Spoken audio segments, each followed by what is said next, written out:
Olá pessoal, tudo bem?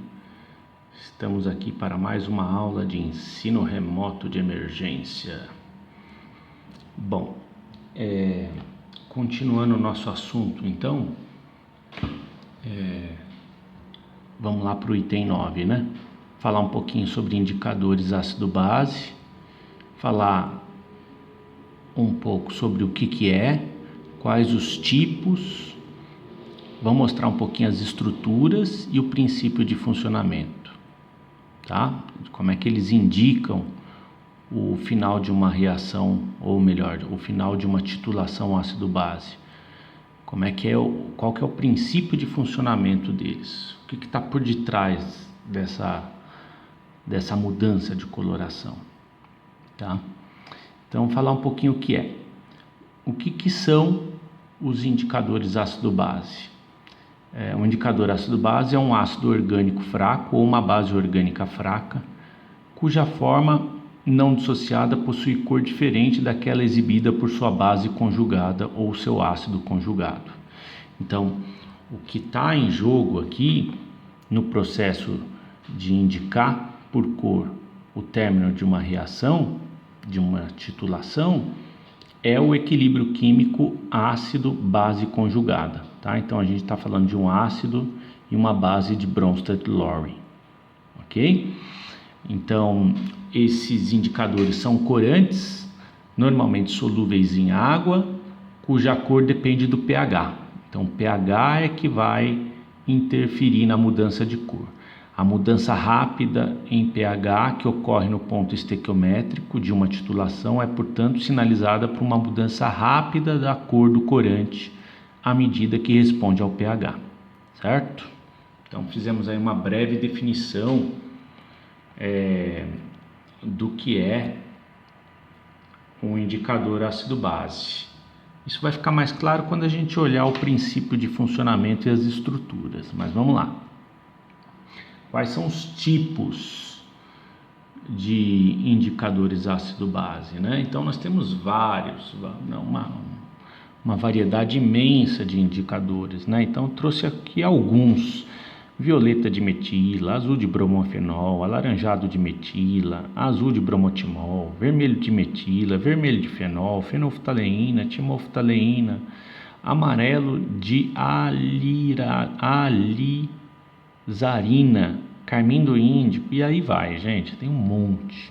Agora, o que é curioso aqui e importante ressaltar é o seguinte: se você reparar, cada um deles tem uma faixa de viragem varrendo toda a escala de pH, né? Então, o violeta de metila, ele vai ter uma viragem ali perto do pH 0 a 1,6, que tem o pH de mudança de cor, né? O azul de bromofenol de 3 a 4,6, e assim vai, ó. Então você tem aqui, ó. Por que é importante dizer isso, né? Por causa do seguinte, ó, vamos aqui para a folhinha com o tio. Vamos para a folhinha que você passa de ano. Olha lá. Então, você tem a escala, né? Você tem o gráfico do pH em função do volume titulante. Estou lá fazendo uma titulação ácido-base, né?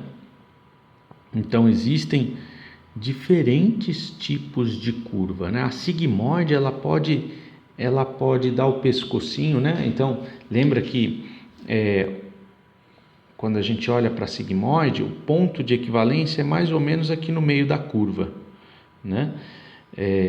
Tem como perceber isso por exaustão, olhando para as diferentes curvas que a gente vai calculando e vendo geometricamente que dá mais ou menos no meio mesmo. Tem como comprovar isso também lá nos métodos eletroquímicos de análise. A gente faz uma interpretação desses dados analíticos por meio da primeira e da segunda derivada. Então dá para mostrar também esse ponto de equivalência por meio da primeira e da segunda derivada. Nós não vamos fazer isso agora, nós vamos fazer isso aí lá em análise instrumental 1, ok? Mas por que eu estou falando tudo isso, né? Porque essa curva ela pode ser com pescoço curtinho e dar o ponto de viragem lá em cima, ó, lá em pH 12. Ela pode ser mais alongada, né? Com o ponto de viragem dando lá em 8, né? Ela pode ser muito mais alongada, né? Olha lá, dando ponto de viragem lá em 7. Ela pode virar aqui embaixo, ó, tem um pescocinho curtinho e virar aqui embaixo com pH em 3. Enfim, pode dar até mais aqui embaixo, né? Enfim, essas curvas, dependendo do ácido que eu estou titulando, né, ou da base que eu estou titulando, que aí a sigmoide inverte, o ponto de equivalência pode dar em qualquer pH. Por isso é interessante eu ter uma grande variedade de indicadores que tem mudança de coloração pela escala inteira, né? Porque aí eu tenho uma versatilidade, né? Uma possibilidade de pegar o ponto de equivalência em várias curvas de titulação no espectro inteiro aí do pH, né? Da nossa escala de pH que a gente trabalha. Tudo bem? Tranquilo?